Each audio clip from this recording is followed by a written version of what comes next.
Hello everyone, good evening और राधे राधे सभी प्यारे विद्यार्थियों को। मैं उमेश पाल एक बार फिर से आप सभी विद्यार्थियों का आपके अपने परिवार टीचर्स वर्ड में स्वागत करता हूं। उम्मीद है कि आप सभी स्वस्थ और मस्त होंगे। बेटा 2 दिन मैंने क्लास आप नहीं करी हुई है क्योंकि मेरा स्वास्थ्य ठीक नहीं था, काफ़ी हद तक मुझे फीवर था। आज मैं कुछ ठीक समझ रहा हूँ, इसलिए मैं आपके साथ डिस्कशन कर रहा हूँ। आज हम लोगों को पढ़ना क्या है, वो है विकास के सिद्धांत, प्रिंसिपल्स ऑफ डेवलपमेंट। ठीक है, और ऐसा कोई भी एग्ज़ाम नहीं है टीचिंग में, आप कोई भी एग्ज़ाम दें, चाहे सीटेट हो, टेट, एसटेट, केवीएस, कुछ भी, कोई भी, है ना, किसी भी स्टेट लेवल का कोई भी टेट देना चाहेंगे या कुछ भी देना चाहेंगे, वो ये मतलब हर एग्ज़ाम में आता है। ओवरऑल जहाँ भी पेडागोजी पूछी जाती है वहाँ पर ये चैप्टर जरूर आता है, यहाँ से क्वेश्चंस बनते ही बनते हैं। साथ में एक चीज़ जो हमेशा से मैं कहता आया हूँ कि सेशन को बेटा शेयर करना बिल्कुल मत भूलिएगा, और जो नए विद्यार्थी खुद से जुड़ रहे हों, अपने परिवार से जुड़ रहे हों, वो चैनल को सब्सक्राइब करना बिल्कुल भी मत भूलें, क्योंकि अगर आप चैनल को सब्सक्राइब करते हो तो अगले क्लास की आपको नोटिफिकेशन मिल जाएगी और आप अपनी पढ़ाई को कंटिन्यू कर सकोगे। अच्छा, चलिए थोड़ा सा अपने इंट्रो क्लास के बारे में भी बता देता हूँ। इंट्रो क्लास जब मैंने शुरू करी थी, जिसमें हमने स्पेशल पेडागोजी बैच का नाम दिया था, नए स्टूडेंट्स के लिए मैं बता रहा हूँ। तो बेटा मेरा जो प्लान था, ठीक है, ये जो मेरा प्लान था, मैं आपको बता रहा हूँ, ये जो मेरा प्लान था, उस प्लान में ये वाला टॉपिक हम कर चुके हैं, वृद्धि एवं विकास की अवधारणा कर चुके हैं। 2 टॉपिक हमने कंप्लीट कर लिए हैं और इन पर हमने क्वेश्चन सीरीज भी करी है जो वर्कशीट के नाम से चल रही है। तो जो स्टूडेंट्स आज फर्स्ट टाइम जुड़ रहे हों वो ये दोनों लेक्चर्स, इनकी वर्कशीट ज़रूर देख लें। बेटा पढ़ाई को ना एक प्रॉपर सीक्वेंस की ज़रूरत होती है, उस हिसाब से मैं लेके चल रहा हूँ। जैसे पेड क्लासेस चलती है ना, मैं आपको पेडागोजी उस तरह से सिखा रहा हूँ। जिन्हें सीखना है वे ज़रूर जुड़ें। आज हम लोग डिस्कस कर रहे हैं chapter number 3, principles of development. जब इसको हम कर लेंगे तब हम इस पर करेंगे इसकी वर्कशीट, उसके बाद हम अगले टॉपिक की ओर बढ़ेंगे। ठीक है, तो शुरू करते हैं आज की अपनी क्लास को। और अपनी क्लास को शुरू करने से पहले एक चीज़ और भी आपसे कहनी है, वो ये है कि बेटा एक हमने नोट्स तैयार किया हुआ है। वेट, एक मिनट, मैं पेन लेना भूल गया, इस वजह से। चलिए शुरू करते हैं क्लास को। और आप देख रहे होंगे कि एक हमने क्लास नोट्स आपके लिए तैयार किया हुआ है। वो क्लास नोट्स आपका कुछ इस तरह से है, आप देख पा रहे होंगे इस चीज़ को। वो ये है कि आप देख रहे होंगे कि ये आपका सीडीपी क्लास नोट्स है जो एनसीईआरटी बेस्ड है, अकॉर्डिंग टू सिलेबस से, इजी लैंग्वेज में लिखा हुआ है, और सभी जो हमारे कॉन्सेप्ट हैं उनके लिए हमने इस तरह से कुछ फ़ोटोज़ भी यूज़ करी हैं। तो जिन भी विद्यार्थियों को ये परचेज़ करना है, ये मेरा कॉन्टैक्ट या व्हाट्सएप नंबर है, यहाँ पे आके मुझे कॉन्टैक्ट करेंगे या फिर आप कमेंट बॉक्स में आके बोलेंगे, तब भी आपको ये नोट्स मिलेगा। ठीक है, चलते हैं क्लास को शुरू करते हैं। और आप देख पा रहे होंगे कि हमने आपको समझाया है कि विकास एक्चुअली क्या है। थोड़ा ध्यान दीजिएगा, विकास बेहद व्यापक व जटिल है तथा निरंतर चलने वाली प्रक्रिया है। विकास की घटना जीवन पर्यंत चलती, कभी समाप्त नहीं होती है, अर्थात गर्भावस्था से मृत्यु तक। ठीक है, क्या है ना कि कुछ स्टूडेंट्स को लग रहा होगा कि जीवन पर्यंत से क्या अर्थ है। तो जीवन पर्यंत से अर्थ है कि बेटा जब से हमारे जीवन का निर्धारण होता है और जब तक हम इस दुनिया में रहते हैं तब तक विकास की घटनाओं से ही हमारा जीवन गुजरता है। हमारे जीवन में जो कुछ भी घटित हो रहा होता है वो सिर्फ और सिर्फ विकास का एक पक्ष होता है। ठीक है, यहाँ से ऐसा कोई एग्ज़ाम नहीं हुआ है जहाँ पर इससे रिलेटेड क्वेश्चंस ना किए गए हों। अगर आप चीज़ों को ध्यान से देखेंगे, पढ़ेंगे, तो वादा है मेरा कि आपका किसी भी एग्ज़ाम में जहाँ भी पेडागोजी पूछी जाती है वहाँ आपको कोई समस्या नहीं होगी। विकास के कुछ सिद्धांतों को पढ़ेंगे। पहला सिद्धांत है निरंतरता का सिद्धांत। इसे प्रिंसिपल ऑफ कंटिन्यूटी कहा जाता है, जिसका मीन होता है कि विकास कभी ना रुकने वाली प्रक्रिया है, अर्थात यह निरंतर जीवन पर्यंत चलने वाली प्रक्रिया। जीवन पर्यंत का अर्थ मैंने आपको समझाया था अभी थोड़ी देर पहले। बस एक कंडीशन ये होती है कि विकास की दर जो होती है, इसको ध्यान रखिएगा, विकास की दर को, विकास की जो दर होती है कभी धीमी व कभी तेज होती है। ठीक है, इसका प्रोसेस कुछ इस तरह से चलता है जो मैंने आपको तस्वीर में दिखाया है और समझाने की कोशिश करी है ना। ऐसे ही डे बाय डे वो निरंतर आगे की ओर प्रोग्रेस करता रहता है, उसमें लगातार इम्प्रूवमेंट आती रहती, चेंज आते रहते हैं। किसी भी व्यक्ति का व्यवहार अगर समझना है तो ये मान लीजिएगा कि उस व्यक्ति में व्यवहार, उस व्यक्ति में विकास की घटना तभी मानी जाती है जब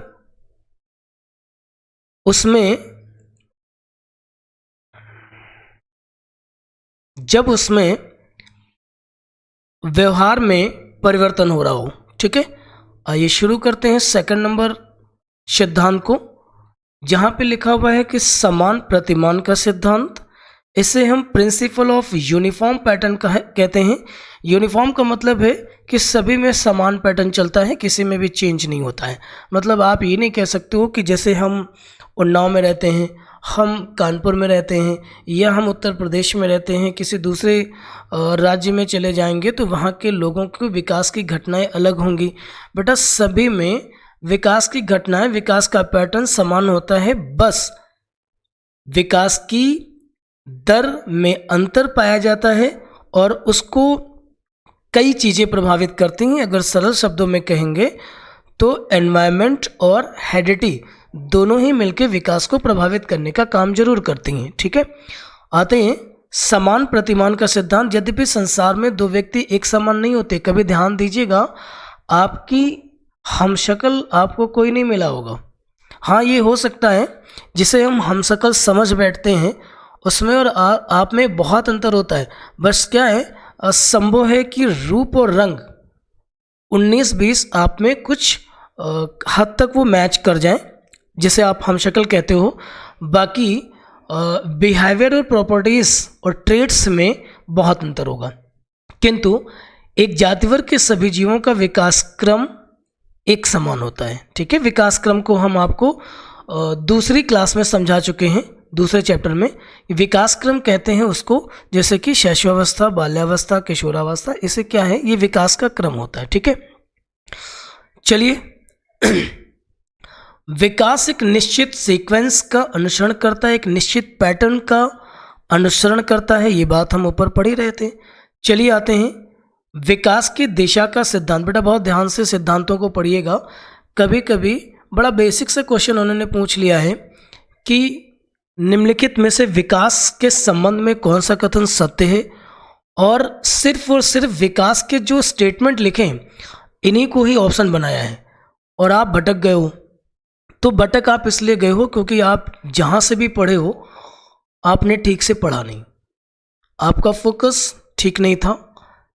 ठीक है, चलिए विकास की दिशा के सिद्धांत के संबंध में पढ़ते हैं। कह रहे हैं कि मानव विकास में दिशा होती है। अगर आप चैप्टर नंबर 1 को देखोगे तो वहाँ मैंने बताया है कि विकास में दिशा तो होती है, वृद्धि में दिशा नहीं होती। और विकास में दिशा जो होती है वो सिर से पैर की ओर होती है, मतलब हेड टू टो होती है। इस बात की खोज श्रीमती हरलॉक ने करी थी। ठीक है, तो विकास दो पैटर्नों को फॉलो कर रहा है। दिशा की बात कर रहे हैं। एक है आपका सेफेलोकॉर्डल सीक्वेंस, जिसको हम मस्तिष्क अधोमुखी बुलाते हैं, और दूसरा है प्रॉक्सिमोडिस्टल सीक्वेंस, जिसे समीप दूराभिमुख कहा जाता है। ठीक है, दोनों ही विकास की दिशा की स्थिति को ही रिप्रेजेंट करती हैं। और यहाँ से आपका क्वेश्चन पूछता है, आप ध्यान दीजिएगा इस चीज़ को। मैंने एक तस्वीर के थ्रू आपको समझाने की कोशिश करी है कि देखिए जो कॉर्डल था वो हेड टू टो हो रहा है, और जो आपका प्रॉक्सी मॉडिस्टल है वो कर्व के शेप में है। ठीक है, ये देखिएगा, है ना। क्या है ना, आपने शायद सुना हो, क्वेश्चन में पढ़ा होगा, केंद्र से परिधि की ओर। ठीक, outwards arms and legs, the hands and feet. ठीक है, तो जो सेफेलोकॉर्डल डेवलपमेंट होता है वो सिर से पैर की ओर चलता है। जो प्रॉक्सी मॉडिस्टल जिसको कहा जाता है वो केंद्र से परिधि की ओर, है ना।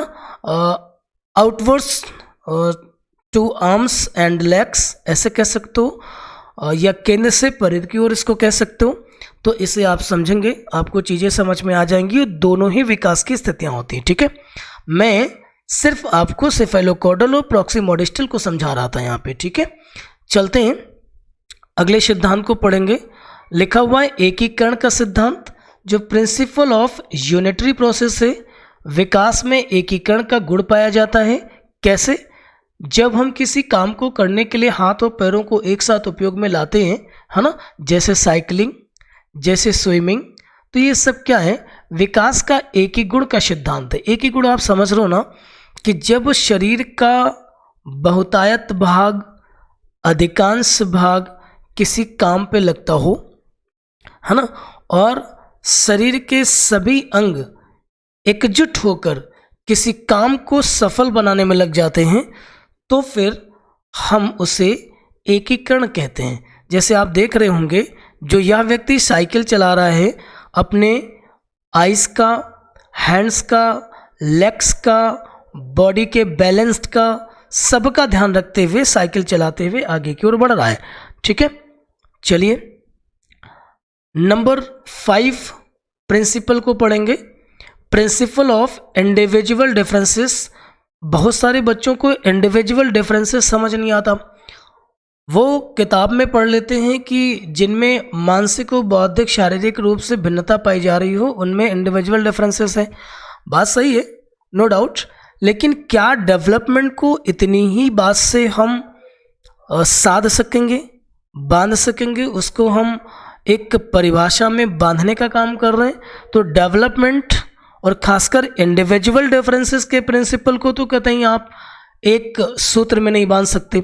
चलिए देखते हैं क्या होता है।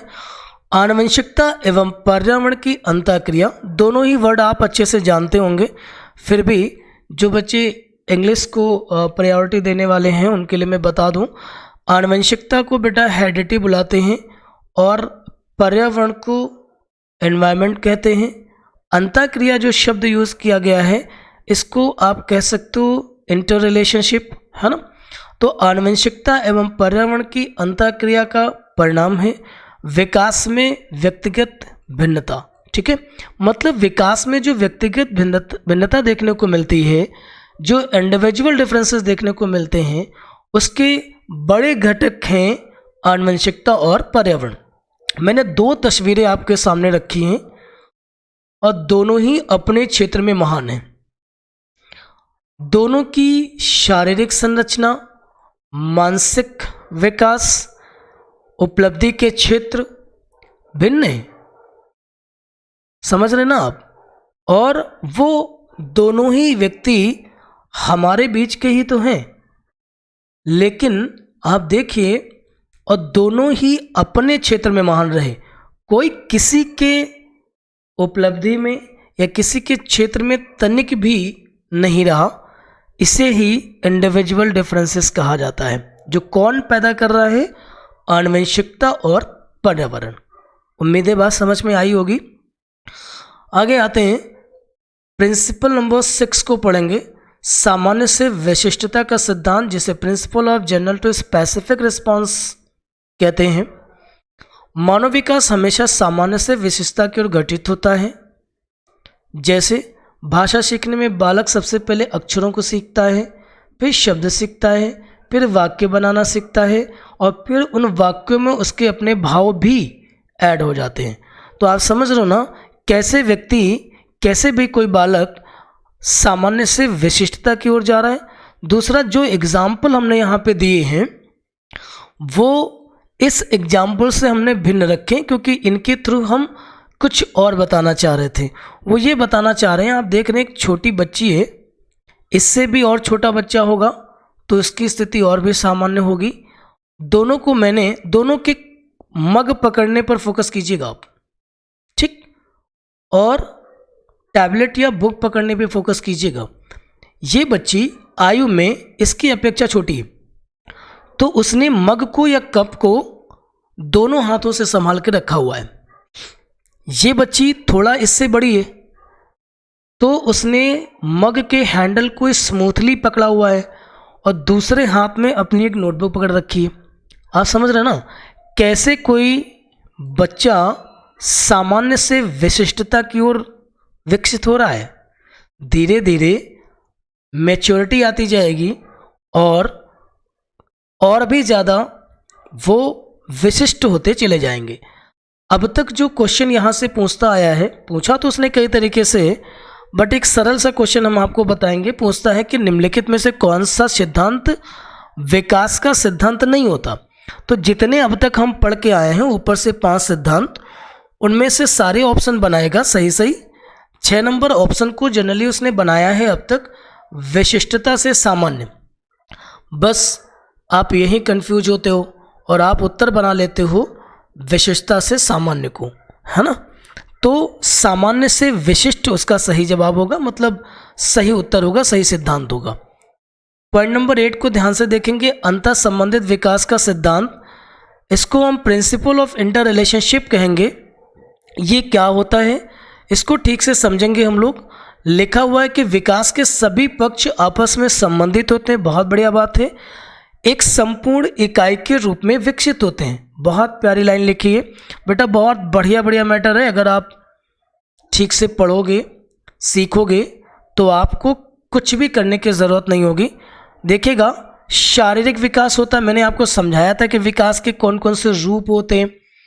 संज्ञानात्मक विकास है, मतलब ये फिजिकल डेवलपमेंट है, ये कॉग्निटिव डेवलपमेंट है, ये सोशल डेवलपमेंट है, ये इमोशनल डेवलपमेंट है। आप समझ रहे हो, इन सब में आपस में एक रिलेशनशिप होती है और ये सारे के सारे विकास एक यूनिट में काम करते हैं। इसी का नाम है principle of inter relationship. Okay, जिन बच्चों को आगामी प्राइमरी भर्ती में शामिल होना है या दूसरी केवीएस या एनवीएस की भर्तियों में शामिल होना है, बेटा ध्यान से पढ़ लें।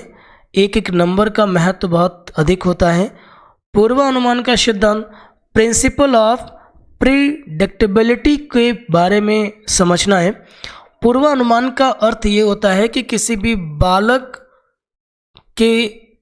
को देख करके उसके विकास में काफ़ी हद तक अनुमान लगाया जा सकता है। चलिए पढ़ते हैं, इसका अर्थ क्या होता है। जो प्रेडिक्टेबिलिटी लिखा हुआ है इसका मतलब है जैसे प्रेडिक्शन करना, ठीक है। किसी बालक के शारीरिक विकास एवं बौद्धिक क्षमता का विकास कितना रहने वाला है, इसका पता उसकी वर्तमान स्थिति को देखकर लगाया जा सकता है ना। मतलब जिस सिचुएशन में आप बच्चे को देखोगे काफ़ी हद तक ये प्रेडिक्ट किया जा सकता है कि उसका शारीरिक और बौद्धिक क्षमताओं में विकास कितना अधिक होने वाला है, या उसका आयाम क्या होगा, परिसीमा क्या होगी, उसकी बाउंड्री वॉल क्या होगी, ठीक है। ये कोई नई बात नहीं बताई जा रही प्रिंसिपल डेवलपमेंट ऑफ प्रिंसिपल में, क्योंकि आप जानते हो पुरानी कथाओं को उठा के देख लीजिएगा, वहाँ पे बताया गया है कि पूत के पाँव पालने में नज़र आते हैं, ठीक है। फ्रायड ने तो इस पर भी कह दिया था कि है ना, किसी भी बालक को जो कुछ भी बनना होता है वो प्रारंभिक 5 सालों में ही बन जाता है, ठीक है। तो ये प्रेडिक्टेबिलिटी ही तो है जिस पे हर मनोवैज्ञानिक अपना एक अनुमान बता रहा है ना। वर्तमान स्थिति को देख करके ये पता लगाना चाह रहा है कि वो कहाँ तक डेवलप हो सकता है, ठीक है। तो आई थिंक समझ आया होगा कि पूर्वानुमान का सिद्धांत क्या है।